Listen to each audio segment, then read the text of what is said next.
Fala, seus cristãos cansados, graça e paz a todos os santos da internet. Chegamos a mais um pontapé inicial do estudo da Escola Sabatina, do nosso guia de estudos trimestral, nossa quarta temporada, nosso quarto trimestre, último trimestre do ano, nessa série de 14 episódios que se chama Vida, Morte e Eternidade, onde nós estamos estudando sobre o conceito da vida que Cristo nos deu na criação, o que aconteceu na destruição, no problema que nós criamos para nós mesmos ao desobedecermos as diretrizes que Deus estabeleceu para a nossa vida e como isso causou nossa morte, causou uma vida repleta de dor, de dificuldades, de sofrimentos, enfim, mas que existe uma esperança de eternidade separada para nós por causa de Jesus Cristo.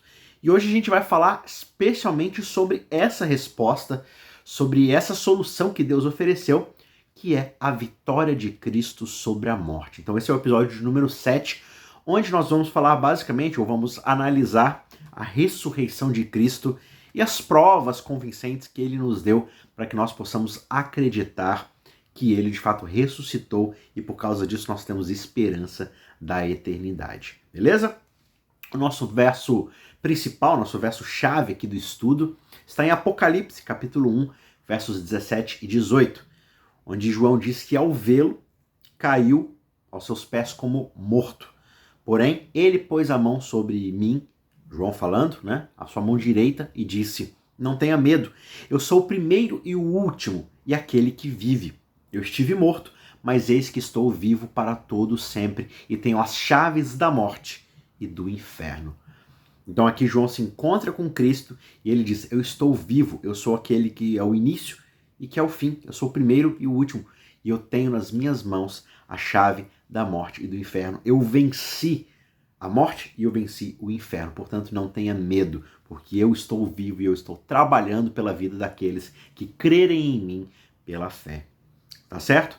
Os 3 tópicos, ou os 3 pontapés iniciais aqui que nós vamos dar para o estudo dessa semana são, primeiro, houveram muitas testemunhas da ressurreição de Cristo.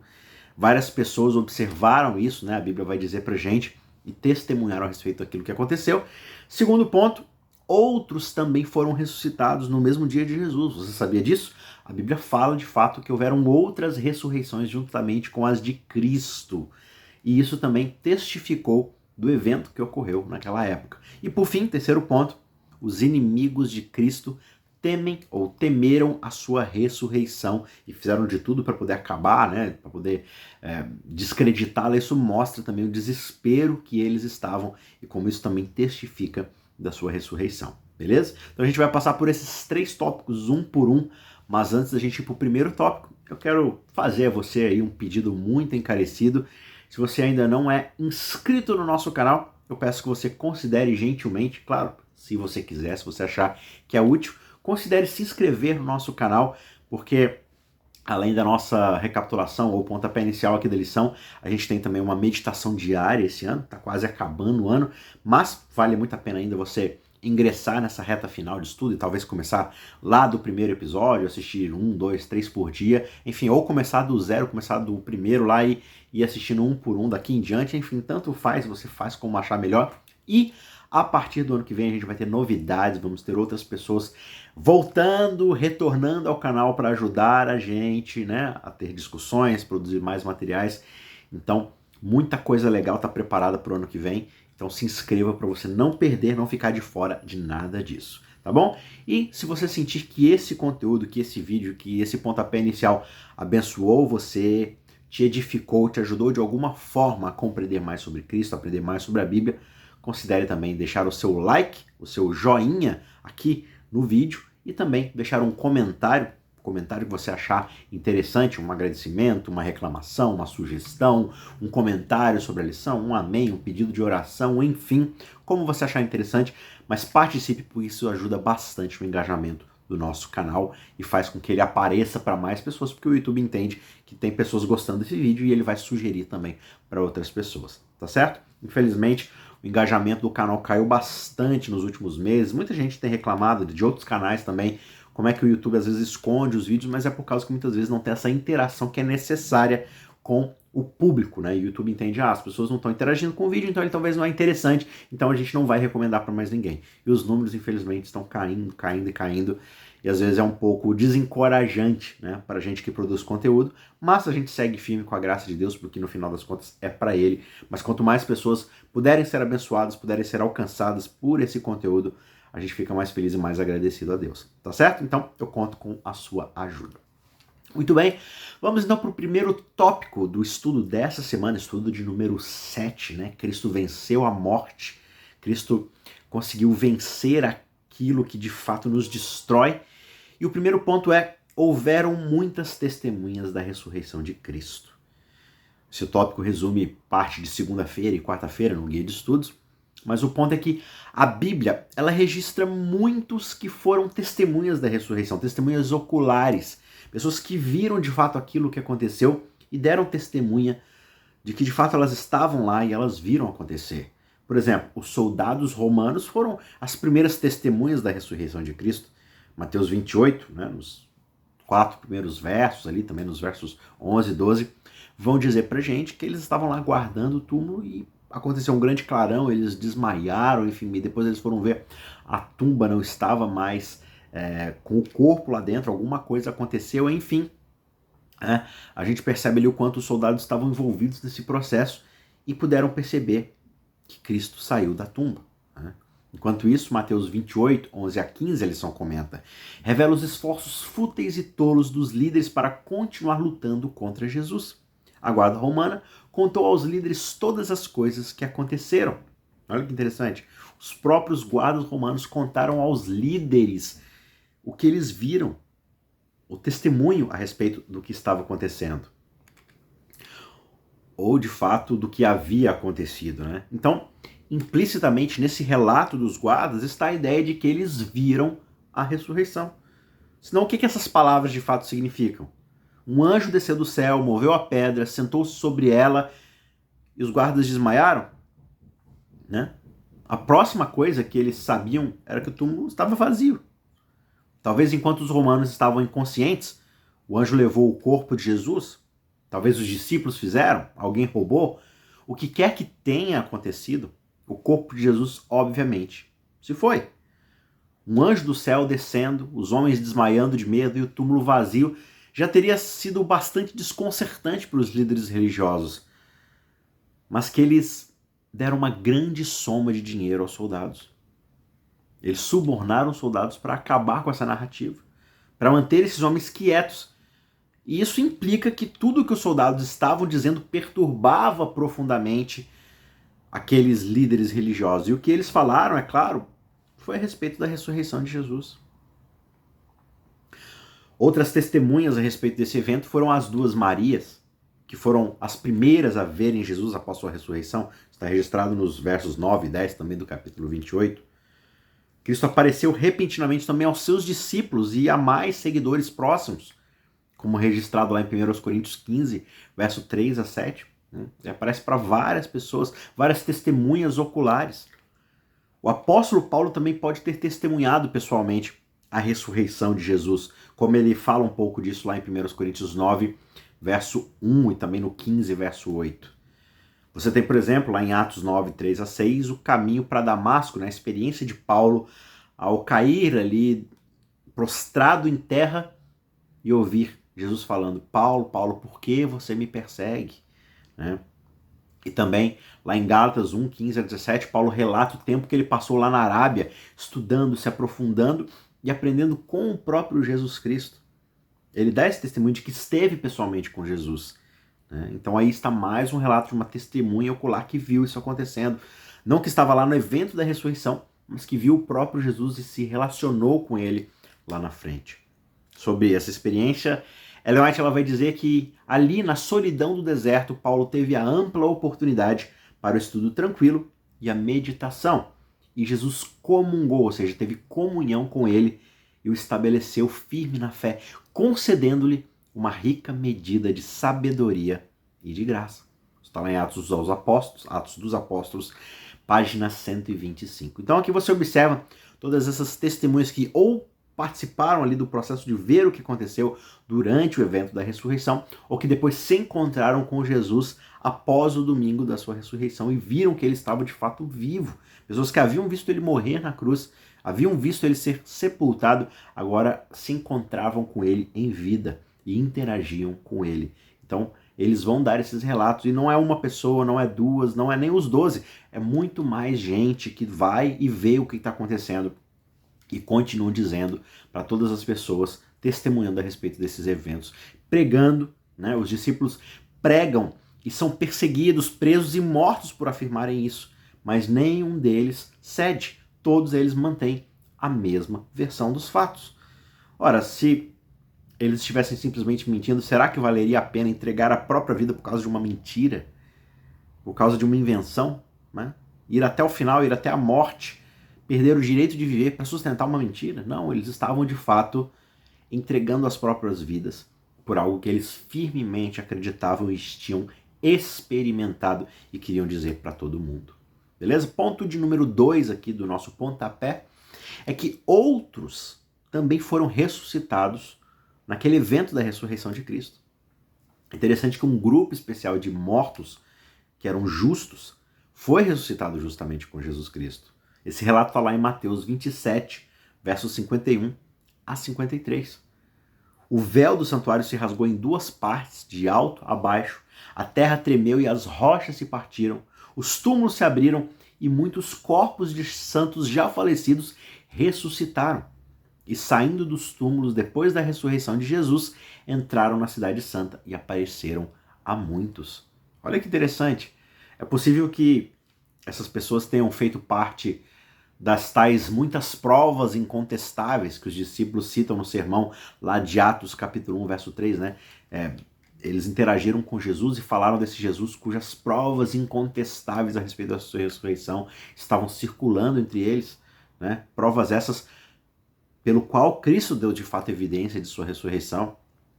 E essas pessoas ressuscitadas, elas foram testemunhas não só na terra, para as pessoas que estavam lá, mas também para todo o céu, que olhava para aquilo e admirados poderiam contemplar que de fato a ressurreição de Cristo estava agora fazendo efeito nesse novo processo, nessa nova criação que estava restaurando todas as coisas, trazendo de volta a vida a uma criação oprimida e condenada à morte. Novamente, Ellen White vai comentar que durante o seu ministério, Jesus ressuscitou os mortos para a vida. Ele havia ressuscitado o filho da viúva de Naim, a filha do mestre da lei, Lázaro. Só que essas ressurreições, esses indivíduos, eles não estavam vestidos com a imortalidade nos seus corpos. E mesmo depois de ressuscitados, eles ainda estavam sujeitos à morte. Tanto é que eles vão morrer lá na frente. Talvez eles vão viver um pouco mais tempo, vão encarar a velhice, mas vão acabar morrendo novamente. Porque eles não foram revestidos pela ressurreição de fato para a vida eterna, para a nova vida em Cristo. Só que aqueles que saíram da sepultura na ressurreição de Cristo foram educados para a vida eterna. E eles subiram juntamente com Jesus como troféus de sua vitória sobre a morte e sobre a cova. E estes foram para a cidade, aparecendo a muitos, declaravam: Cristo ressuscitou dos mortos e nós ressuscitamos com ele.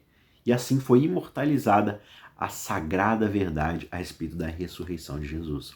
Está lá em Desejado de Todas as Nações, páginas 786 e 834, se você quiser conferir e estudar um pouco mais sobre o assunto na visão de Ellen White. Beleza? Ponto de número 3, nosso último ponto do estudo de hoje, é que os inimigos de Cristo todos temem a sua ressurreição. É bem interessante você ver o comportamento obstinado daqueles líderes religiosos que se opuseram a Jesus durante todo o seu ministério e que estavam bem cientes da promessa que ele havia feito de ressuscitar ao terceiro dia. Ele já havia afirmado isso várias e várias vezes, né? E aí lá em Mateus 27, 62 e 66 a gente vê novamente o quanto eles estavam engajados em esconder essa verdade. A lição vai dizer pra gente que durante o seu ministério terreno, Cristo havia predito não apenas a sua morte na cruz, mas também a sua ressurreição. E usando a linguagem inclusive oriental, né, na qual uma fração de um dia representa o dia inteiro, Jesus mencionou que assim como Jonas estivera 3 dias e 3 noites no ventre do grande peixe, assim estaria também o Filho do Homem por 3 dias e 3 noites no coração da terra. Ele afirma isso lá em Mateus 12, 39 e 40. Em outras ocasiões, Jesus ressaltou que ele seria morto, mas no terceiro dia ressuscitaria. Mateus 16, 21, Mateus 17, 22 e 23, Mateus 20, 17 e 19, enfim. Várias vezes Jesus afirma isso. Então os principais sacerdotes e os fariseus estavam cientes dessas declarações e tomaram medidas que eles achavam que iriam impedir a sua ressurreição. E como eles não conseguiram impedir isso, eles começaram a fazer tratativas para impedir o espalhamento dessa mensagem, desse testemunho. Que coisa, né? Como a obstinação pelo pecado leva uma pessoa até as últimas consequências. Eles não queriam dar o braço a torcer, eles não queriam reconhecer Jesus Cristo como Filho de Deus. Então, embora afirmando não acreditar nele, Jesus não é Filho de Deus, Jesus é um homem e tudo mais, ainda assim esses mesmos líderes que finalmente conseguiram garantir a morte de Jesus se esforçaram muito para poder guardar o túmulo de Cristo, para que ele não saísse dali. E aí, após a sua ressurreição, esses inimigos de Cristo tentaram desacreditar a história. Hoje, nos nossos dias, os inimigos de Cristo continuam propondo alegações ridículas, afirmações sem fundamento para poder minar a ressurreição de Cristo, o relato da ressurreição de Jesus. Então, do ponto de vista moderno, as pessoas elas simplesmente não acreditam na ressurreição de Jesus. No entanto, a evidência histórica é tão forte que mesmo aqueles que não conseguem aceitar a realidade da ressurreição, ainda assim são forçados a admitir que muitas pessoas acreditavam ter visto Jesus ressuscitado. Assim, muito da apologética, ou seja, da defesa que é feita contra a ressurreição, é justamente a tentativa de explicar o que poderia ter levado todas essas diferentes pessoas a acreditar que tinham visto o Cristo ressuscitado. Como é que você explica tanta gente empenhadas em dizer, não, ele ressuscitou, e ainda assim tanta gente empenhada em esconder o fato de que ele havia ressuscitado? Então esse esforço feito e a distância a qual esses inimigos de Cristo estavam dispostos a ir para poder desacreditar a sua ressurreição, o testemunho de outras pessoas a respeito da ressurreição, acaba sendo também um dos argumentos mais fortes a favor do fato de que Cristo realmente ressuscitou. Né? Então a gente tem várias evidências, e claro, todas elas estão na Bíblia. Se você acredita na Bíblia como um relato daquilo que realmente ocorreu, então você tem aí todos esses argumentos, mas historicamente você tem também outras fontes que a gente não tratou aqui, mas você tem historiadores da época que vão dizer a respeito dessas pessoas que elas estavam muito empenhadas em de fato propagar essa verdade, propagar esse testemunho que elas haviam experimentado e visto em primeira mão. Então, para concluir, mais uma vez, um texto aqui de Ellen White: a voz que clamou da cruz, está consumado, foi ouvida entre os mortos. Perfurou as paredes dos sepulcros e convocou os adormecidos a se levantarem. E assim também será quando a voz de Cristo for ouvida do céu. Essa voz penetrará nas sepulturas e abrirá os túmulos, e os mortos em Cristo ressuscitarão. Na ressurreição do Salvador, algumas sepulturas foram abertas, mas em sua segunda vinda, todos os preciosos mortos ouvirão sua voz e sairão para a vida gloriosa e imortal. O mesmo poder que ressuscitou a Cristo dentre os mortos também ressuscitará a sua igreja e a glorificará com ele acima de todos os principados, acima de todas as potestades, acima de todo nome que se nomeia, não somente nesse mundo, mas também no mundo que está por vir. Desejado de todas as nações, página 632. Então, assim como Cristo ressuscitou, e existem testemunhas a respeito desse relato na história, isso é um fato histórico confirmado por todas essas pessoas. Isso dá a gente esperança de que, assim como ele ressuscitou, nós também um dia, apesar de experimentarmos a morte ocasionalmente, poderemos um dia também sermos ressuscitados e levados para estar com ele para tudo sempre, na nova ordem, na nova criação, nos novos céus e na nova terra. Essa é a grande esperança do cristão, daquele que de fato crê em Jesus, tem fé no Filho de Deus que ressuscitou e se entregou por nós, para a nossa salvação, e está hoje lá no céu, intercedendo por nós e trabalhando para que no dia certo, no momento certo, ele volte para poder finalmente tirar do chão, tirar do pó da terra e restaurar a nossa vida para vivermos um relacionamento novamente com ele. Essa é a nossa grande esperança. Eu espero que a sua semana seja abençoada, se lembrando dessa verdade e que você possa também testemunhar desse fato a outras pessoas ao seu redor. Beleza? Mais uma vez eu te peço, se esse vídeo te abençoou, te edificou de alguma forma, considere deixar o seu curtir e talvez o seu comentário.